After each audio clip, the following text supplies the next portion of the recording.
நான் யாருக்கு பிள்ளை வாழ்க்கை கொடுக்க சொன்னாலும் நீங்கள் கோபப்பட்டு பார்வதி நீ தான் போய் பிறக்கணும்னு எனக்கு சாபத்தை கொடுக்குறீங்க. ஒரு காலத்துல நாகலோக பட்டணத்தில் நாகராஜனுக்கும் நாகக்கண்ணிக்கும் அட்டகாலி 8 பேரா நான் போய் அவதாரம் செஞ்சேன். அதுக்கு பிறகு பர்வதராஜனுக்கு பர்வதகுமாரியா போய் நான் பிறந்திருந்தேன். இன்னைக்கு இந்த தக்கனுக்கு மகளா போய் நீங்க என்ன பிறக்க சொல்லுவீங்க. நான் போய் மகளா பிறக்கணுமானா நான் கேட்டபடி எனக்கு வரம் தந்தா தான் நான் போய் பிறப்பேன். அப்படியானால் அந்த தக்கனுடைய கோட்டைக்கு முன்னாலே ஒரு பெரிய தாமர தடாகம் ஒண்ணு இருக்கு. அந்த தாமர தடாகத்துல பூவிலையும் இலையிலையும் பார்வதி நான் போய் 6 மாத பிள்ளையா உட்கார்ந்து இருப்பேன். 6 மாத பிள்ளையா நான் போய் பிறந்திருக்கும் போது 33 கோடி தேவர்கள் எல்லாம் பூ மலர் மாறி சொல்லணும், மேல வாத்தியம் முழங்கணும். எங்க அண்ணன் கோபாலே கருணாக வடிவம் கொண்டு எனக்கு பூநாகமா காவலா நிக்கணும். அதோட இறைவா நான் போய் இந்த தக்கனுக்கு மகளா பிறந்தா ஒரு அரசனுக்கு மகளா பிறந்தா அரசகுமாரன் தானே என்ன மணமுடிக்க வருவார். நீங்க எப்படி என்ன மணமுடிக்க முடியும்? பார்வதி எதுவாக இருந்தாலும் எப்பிறவியாக இருந்தாலும் சக்தியை மணமுடிப்பது என்று சிவனுடைய கடமை. சிவனுக்காக பிறந்தவர் சக்தி, சக்திக்காக பிறந்தவர் சிவன். அதனால உன்னை எப்படியாவது நான் வந்து கரம் பிடிப்பேன், இது சத்தியம் தான். வாக்கு கொடுத்து பார்வதிக்கு வரத்தை கொடுத்தார். பார்வதா தேவி அவர் தாமர தடாகத்தில் இலையிலையும் பூவிலையும் அவ எப்படி வந்து பிறக்க போறா தெரியுமா?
அதனால ஆதிபராசக்தி அம்பிகை அன்னை கண்ணே அகிலாண்ட கோடி பிரம்மாண்ட நாயகி அவள் 6 மாத குழந்தையாக அந்த தாமரை தடாகத்துல நடுத்திட்டு தண்ணிக்குள்ள அந்த பார்வதி நாளான நாளையில் அந்த செவ்வாய்க்கிழமை அன்று தக்கராஜனுக்கும் தார்காவல்லைக்கு அன்னைக்கு தவம் முடியக்கூடிய நேரம். தவம் முடியக்கூடிய நேரத்திலே இந்த தார்காவல்லி தவத்தை முடித்து குளத்துக்குத்தான் நீராட வருவார். இதை தெரிந்து கொண்டுதான் பார்வதி தாமரை தடாகத்திலே அவதாரம் பண்ண போறோம்னு ஆண்டவர் கிட்ட வரத்தை வாங்கி அவ எப்படி வந்து பிறந்திருக்கா தெரியுமா? அவன் நல்ல செவ்வாய்க்கிழமையிலே அவன் விடிய கால வேளையிலே சூரியன் உதயம் போல கோடி சூரியன் உதித்ததை கோமாக வந்து பிறந்திருக்கான். அவன் இலையிலையும் தாய பூவிலையும்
தாமரப்பூல வந்து பிறந்திருக்கான்னா அவன் எவ்வளவு ஒரு அழகா இருப்பாயா? பார்வதி எப்பேற்பட்ட அழகா பிறந்திருக்கிறா தெரியுமா? அவன் செங்கடல்ல சிவப்பழகி, அம்மா செந்தூருக்கு பொட்டழகி, அவன் வண்டி நல்ல தலையழகி, ஆதி சக்தி அம்மா அவன் வானவல்லி பொட்டழகி.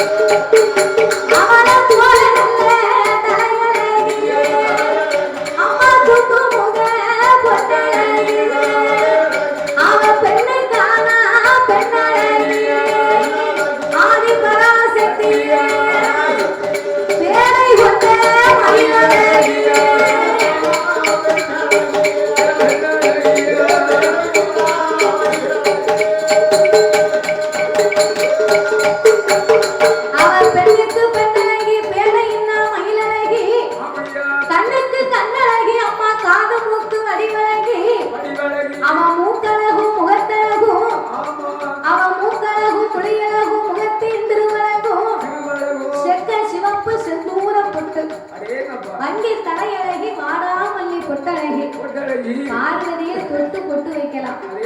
அப்படி ஒரு அழகா பராசக்தியே வந்து 6 மாத பிள்ளையா பிறந்திருக்க. கண்ணபுரான் சொன்னதை போல கருணாக வடிவம் கொண்டு அந்த தாமரப்பூவுக்கு அடியிலே காவலா நிற்கிறார். ஏன்னா பார்வதிக்கு எந்த சேதமும் வரக்கூடாது இல்லையா? அப்ப கருணாக வடிவம் கொண்டு காவலாக நிற்கும் போது அதான் பூநாகம்னு சொல்லுவாங்க. ஆமா. அப்ப இப்படி கண்ணபுரான் இருக்க இந்த தர்க்கராஜனும் தாரகாவல்லியின் தவத்தை முடித்து தாரகாவல்லி சொன்னா, அண்ணா தர்க்கராஜா தவம் முடிந்து விட்டது, நான் போய் தாமர தடாகத்துல குளிச்சுட்டு தண்ணி எடுத்து கொண்டு வீட்டுக்கு வாட, நீங்க அரண்மனைக்கு போங்க அப்படின்னு சொல்லி தாரகாவல்லி பெண்மணியாகப்பட்டவள் அவள் எங்கே எப்படி வருகிறாள் தெரியுமா?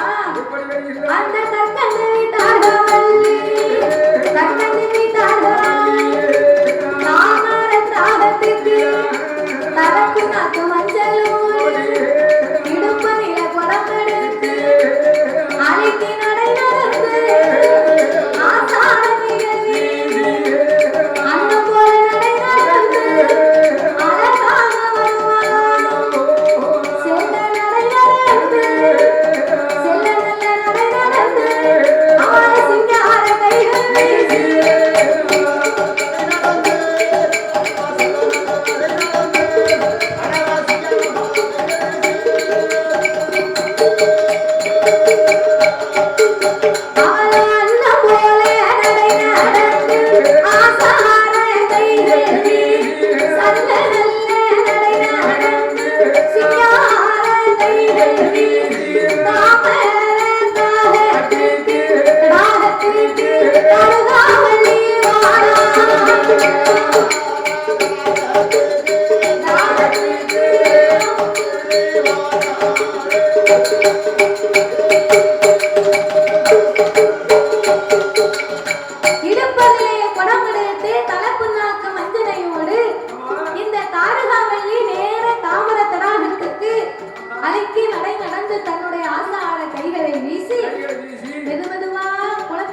வந்தா குடத்தை இறக்கி வச்சா.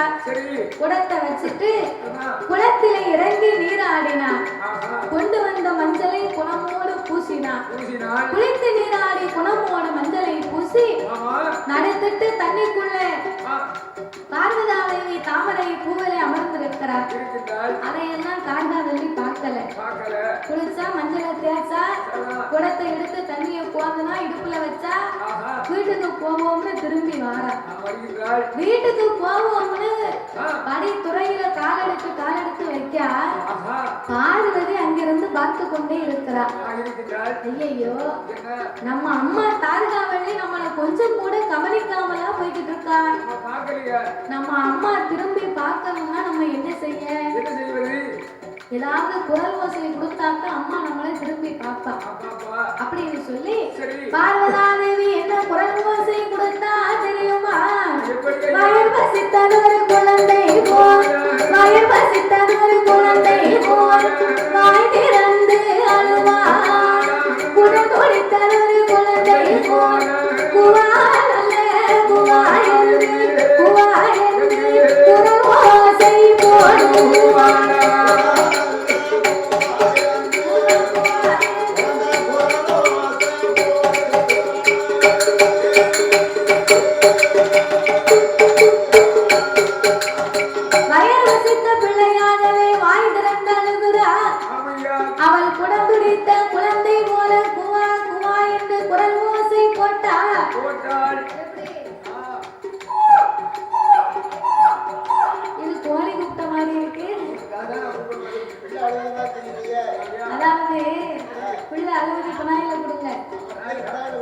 பச்சை பிள்ளை அழுதா பால் டப்பா கொடுக்கலாம், விளக்கு பிள்ளை அழுதா பனாயில தான் கொடுப்பாங்க. சுத்தமாயிருமா? அதை குடிச்சாவாயா? அப்போ இன்னொன்னு இதோட ரொம்ப பெஸ்டா இருக்கும். ஆமா, 1/2 லிட்டர் ஒரு ஆசிட் வாங்கி தரேன். அதை குடிச்சா ரொம்ப கிளியரா இருக்கும். நீ தானே சொன்ன பனாயில குடிச்சா உடல் சுத்தமாகும். நான் சொன்ன ஆசிட குடிச்சா உடம்பே சுத்தமாயிரும். நேர தெட்டு போயிடலாம்.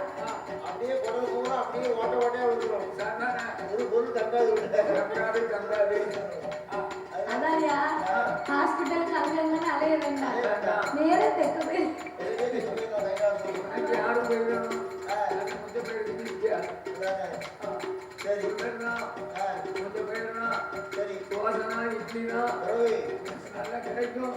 அம்மா நீ இருக்கும்போது எனக்கு கிடைக்காத போதா நீ போயிட்டேன்னு வை.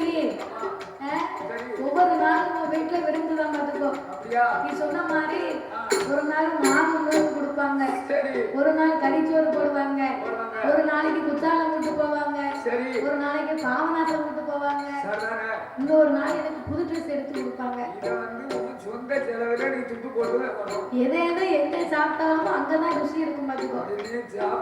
கல்யாண சாப்பாடுன்னு ஏன் சொல்லுதாங்க? அது கல்யாண வீட்டுல சாப்பிட்டா தான் ருசி இருக்கும். அந்த மாதிரி நீ போன அன்னைக்கு புது ட்ரெஸ் எடுத்து கொடுத்தா தான் எனக்கு சந்தோஷமா இருக்கும். அப்படி போனோம்னாலும் சும்மா போக மாட்டேன். என்ன செய்வது? நீ மேல வந்தா எனக்கு எந்த பிரச்சனையும் இல்ல. நீ மேல வந்தேன்னு வை, ஆச்சி வீட்டுல போய் நீ எதெல்லாம் சாப்பிடுவியோ அதெல்லாம் நான் கேட்டு கேட்டு வாங்கி சாப்பிடுவேன். நான் சொல்லுவேன், அச்சங்குண்டத்துல இருந்து ஏத்தி வருவா, நட ஏத்திட கூடாது, வீட்டுக்குள்ள விட்டுற கூடாது. அதுக்கு தானே இப்ப யோசனை சொன்னேன். தாத்தா என் மேல வந்திருக்காருன்னா ஆச்சி உடனே என்ன உள்ள விட்டுருவா. ஆமா, ஒரு மிதி மிதிப்பா. நீ போனவே மறுபடியும் எதுக்குள்ள திரும்பி வந்த? நம்ம வீட்டுக்கு வராம அதே வீட்டுக்கு போய் நீ அப்படி கேட்க மாட்டா. போனவே ஒரே போக வேண்டியதானே, மறுபடியும் எதுக்கு வந்தேன்னு பச்சைப்பிள்ளை மேல வந்து நீ அவ்வளவு சொல்ல அப்படின்னு சொல்லுவா. அதனால அதனால இந்த பார்வதாதேவி குரல் ஓசையை கொடுக்க வேண்டும் என்று குவான குரல் ஓசையை போட்ட பாருங்க. பிள்ளை சத்தம் காதில் கேட்ட உடனே தாரகாவள்ளி அப்பந்தான் திரும்பி பார்த்தா. திரும்பி பார்த்தா பிள்ளை எங்க இருக்குன்னே தெரியல. மறுபடியும் குரல் ஓசை கொடுத்து கண்ணு கட்டிய தூரத்திலே அந்த தாமரை தடாகத்துல நடுப்பிட்டு தண்ணியில பார்வதி உட்கார்ந்து இருப்பதை கண்டார். அடே தப்பா, தாமரை பூவுல லட்சுமியா வந்து உட்கார்ந்து இருக்க இந்த பிள்ளை இது யாருடைய குழந்தையோ எவர் வச்ச கண்மணியோ தெரியலையே அப்படின்னு அக்கம் பக்கத்துல ஆளுக்கான 5-6 சத்தம் போட்டு பார்த்தா. கண்டவர் உண்டா, பெற்றவர் உண்டா, பார்த்தவர் உண்டா அப்படின்னு சத்தம் போட்டா ஆளே வரல. அப்பமே தார்காவல்லி நினைத்து கொண்டா, சிவன் தான் நமக்காக இந்த பிள்ளையை கொடுத்திருக்கிறார் அப்படின்னு. நோயாளி ஒரு மருத்துவரை கண்டா என்ன சந்தோஷப்படுவாரோ, வயர் பசியோடு இருக்கிறவர் ஒரு சாப்பாடை கண்டா எந்த ஆனந்தப்படுவாரோ, அப்ப பிள்ளையே இல்லாத தார்காவல்லிக்கு பிள்ளைய கண்ட உடனே பேர் ஆனந்தம். நமக்குத்தான் இந்த குழந்தை அப்படின்னு இவன் மனசுல முடிவு பண்ணி தாமரை தடாகத்துல இந்த குளத்துக்குள்ள இறங்கி பிள்ளை எடுக்கணும்னு நினைக்க எடுக்க முடியல, கை எட்ட மாட்டுக்கு. உடனே இந்த தார்காவல்லியை பார்த்த பார்வதி, ஐயோ அம்மா, நம்ம அம்மா நம்மளை எடுக்க முடியாமலே தவித்துக் கொண்டிருக்கிறார். அண்ணா அரிராமா, என்னை தார்காவல்லி பக்கத்துல அனுப்பி வை அப்படின்னு சொன்ன உடனே கண்ணபுரான் கருணாகமா இருந்தார் பாருங்க, அவர் கையில் வைத்திருக்கிறாரே சங்கு சக்கராயுதம். இந்த சக்கராயுதத்தை பயன்படுத்தி தாமரை தண்டை அறுத்து தண்ணிக்குள்ள ஒரு முக்கி தூக்கி விட்டார். தாமரை பூவை தண்ணிக்குள்ள முக்கி தூக்கி விட்ட உடனே அலையடித்து தாமரை பூ கரை ஓரமா வருகிறது. பார்வதி எப்படி வருகிறார்? தண்ணிக்குள்ள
கரை ஓரமா ஒதுங்கின உடனே ஆவி சேர்த்து பிள்ளையை அணைத்தெடுத்தா இந்த தார்காவல்லி.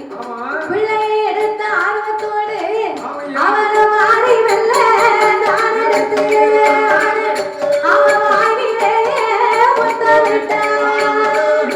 அவன் அள்ளி வெல்ல ஆவி சேர்த்து முத்தமிட்டா. அவன் கோரி வெல்ல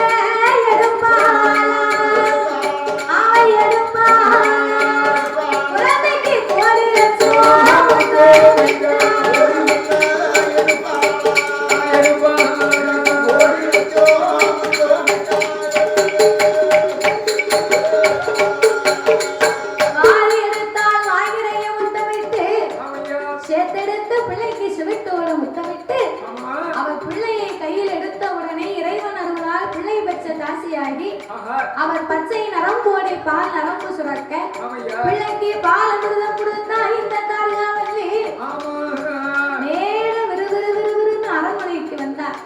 கற்களுக்கு முன்னால கொண்டு போய் குழந்தையை காட்டினார். ஏ தார்காவல்லி, குளிக்க போன உனக்கு இந்த குழந்தை யாரடி கொடுத்தா? அண்ணா, நான் குளிக்க போனேன். தாமரை தடாகத்துல இந்த குழந்தை தாமரை பூவில லட்சுமியா வந்து உட்கார்ந்து இருக்கிறார் அப்படின்னு சொன்ன உடனே தக்கனுக்கு இறைவனுடைய அருளாலதான் நமக்கு இந்த குழந்தை கிடைத்திருக்கு. பார்வதி தான் நமக்கு வந்து பிள்ளையா பிறந்திருக்கிறா அப்படின்னு அவள் முகத்தை பார்த்து தெரிந்து கொண்டு நாம நினைத்தது சரியாகவே நடக்குன்னு தக்க நினைக்காம். பார்வதி நம்ம நினைச்சது சரியா நடக்குன்னு பார்வதி நினைக்கா. பார்வதி ஏன் பிறந்தாள்? தக்கனுக்கு நல்ல பாடம் புகட்டணும்னு பார்வதி வந்து பிறந்திருக்கிறார். ஆனா இந்த தர்க்கராஜா நம்ம நினைத்தது நடக்குன்னு அவன் நினைச்சுட்டு இருக்கான். தெய்வம் பெரியதா மனிதன் பெரியவனாயா? இறைவன் தான் பெரியவர். இறைவனுக்கு முன்னால மனிதன் முடியாது. செய்ய முடியாது. இறைவன் கொடுப்பதை யாராலும் தடுக்க முடியாது. முடியாது. கடவுள் கொடுக்காத வந்து ஆமையா யாராலும் கொடுக்கவே முடியாது. ஆமா கடவுள் நினைச்சாதான் நமக்கு எது நன்மை செய்யணுமோ கண்டிப்பா ஐயா செஞ்சாதான் உண்டு. ஆமா யார் யாரு இருக்கு ஆமையா எதுவும் செய்ய முடியுமா? முடியாதுயா முடியாது. அதனால இந்த தாமரை தடாகத்திலே கண்டெடுத்த இந்த பிள்ளைய அப்படி என்று சொன்ன உடனே பிள்ளைக்கு பெயர் நாமத்தை சூட்ட வேண்டுமேயானால் குழந்தைக்கு நாமல் என்ன வயது கொடுக்கலாம்? ஆதி பராசக்தியை வந்து நாமளுக்கு பிள்ளையாக பிறந்ததுனாலையும் தாரகாபுரத்தினுடைய சிறப்பையும் சேர்த்து அந்த காலத்துல எந்த பிள்ளைக்கு பெயர் கொடுத்தாலும் ஒன்று அந்த நாட்டினுடைய பெயரை வைத்து மருகி அழைப்பார்கள், இல்லைன்னா பெற்ற தகப்பனுடைய பெயரை வைத்து மருகி அழைப்பார்கள். அதனால ஆதி பராசக்தி நமக்கு மகளா பிறந்ததுனாலையும் தாரகாபுரத்தினுடைய சிறப்பையும் சேர்த்து என்ன பெயர் கொடுத்தார் தெரியுமா?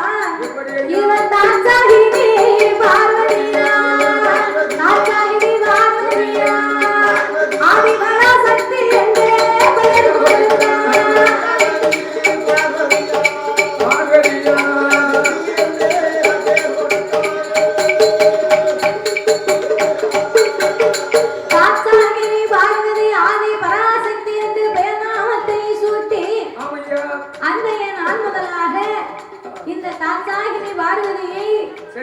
தகப்பனமாகவே வெகு சிறப்பாகவே வளர்த்து கொண்டிருக்கிறார்கள். இப்படி வளர்க்க வளர்க்க அதாவது பார்வதி பிறந்ததுக்கு பிறகுதான் பாதி கதை இருக்கு. நாங்க சொன்னது பாதி கதை, அதுக்கு மேல இன்னும் ஒரு பாதி கதை இருக்கு. அது சிவபெருமான் பார்வதியினுடைய திருக்கல்யாணமாகி கைலாசத்துக்கு கல்யாணம் கோலமா போய் அமர்ந்திருப்பார்கள். இப்ப நாங்க படிக்க ஆரம்பிச்சாலும் ஆட்டா சொன்ன மாதிரி 5 மணிக்கு தான் கல்யாணம் ஆகும். அந்த அளவுக்கு பெரிய கதை.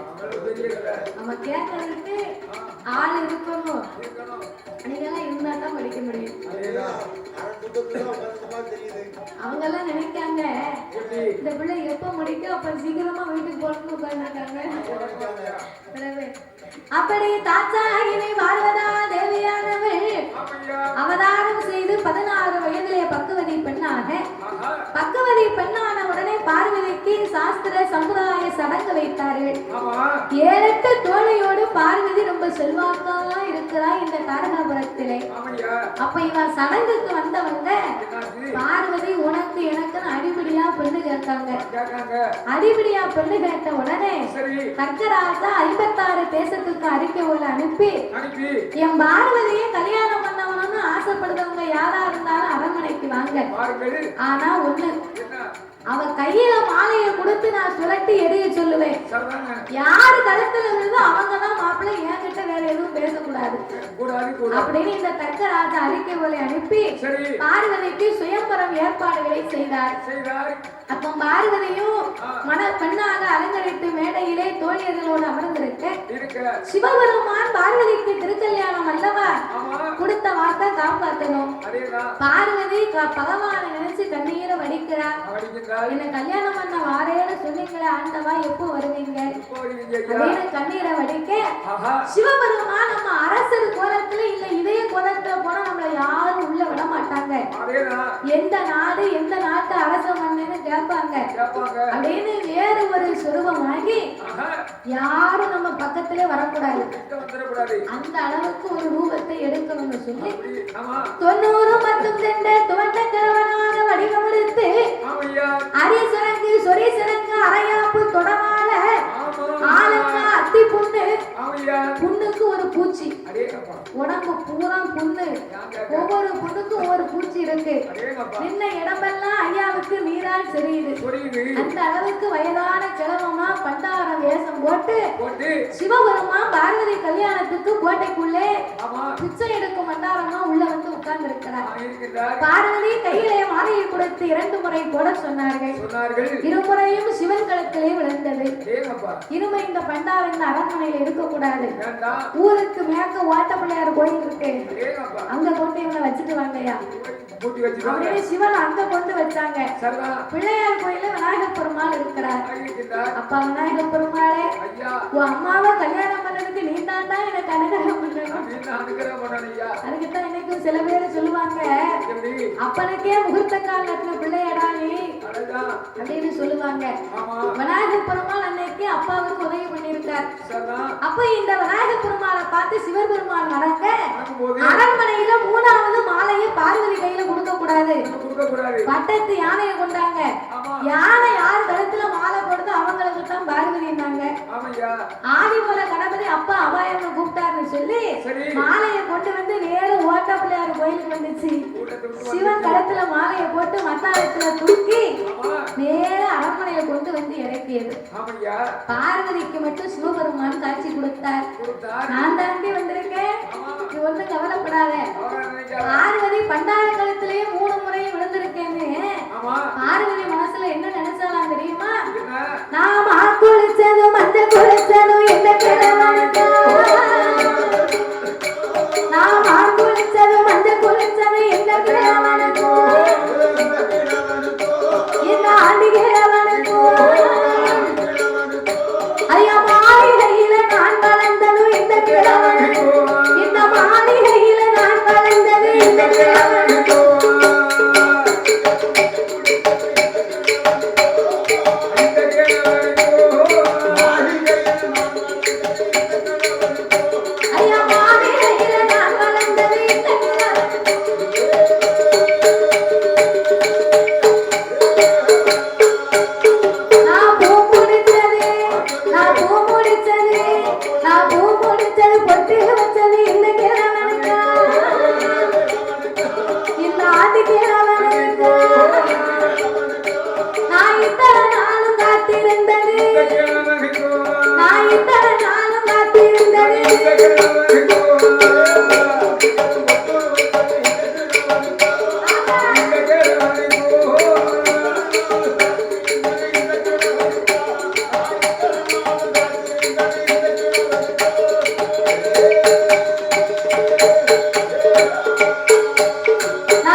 அப்படின்னு பார்வதி அழுதா பாருங்க.